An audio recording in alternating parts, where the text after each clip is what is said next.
దేవుని మీద నిరంతర నమ్మకం మనం ఉంచాలి. ఇశ్రాయేలు ప్రజలకు దేవుడు మాట ఇచ్చాడు, వాగ్దానం ఇచ్చాడు, మీకు ఉన్నతమైన జీవితాన్ని నేను ఇవ్వబోతున్నాను, పాలు తేనెలు ప్రవహించే దేశములో బానిస బ్రతుకని లేని దేశంలోనికి నేను మిమ్మల్ని తీసుకొని పోతున్నానంటే వారు నమ్మారు. మధ్యలో ఏం ఎదురొచ్చింది చెప్పండి? ఎర్ర సముద్రం వారికి ఎదురు వచ్చింది. హల్లెలూయా. ఎర్ర సముద్రం ఎదురు వచ్చినా కూడా ఆ వాగ్దానము నమ్మారు వాళ్ళు, అంతే. హల్లెలూయా, హల్లెలూయా. ఈరోజు క్రీస్తులో మీకు ఉన్నతమైన జీవితాన్ని దేవుడు ఇవ్వబోతున్నాడు. మధ్యలో మీకు ఎర్ర సముద్రాలు వస్తాయి, కానీ భయపడద్దండి. దేవుడు ఇచ్చిన వాగ్దానాన్ని మీరు విశ్వసించండి. హల్లెలూయా.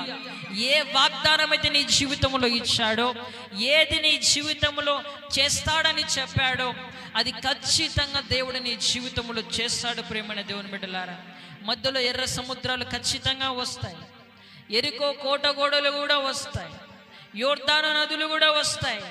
కానీ ఏవి వచ్చినా కూడా నీ విశ్వాసాన్ని కోల్పోవద్దు. నువ్వు అదే దృఢమైన విశ్వాసాన్ని కలిగి ఉండు. దేవుడు ఎర్ర సముద్రాన్ని 2 పాయలు చేస్తాడు. హల్లెలూయా, హల్లెలూయా.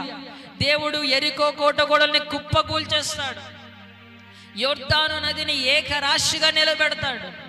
నువ్వు ఖచ్చితంగా ఉన్నతమైన జీవితంలోనికి ప్రవేశిస్తావు. హల్లెలూయా.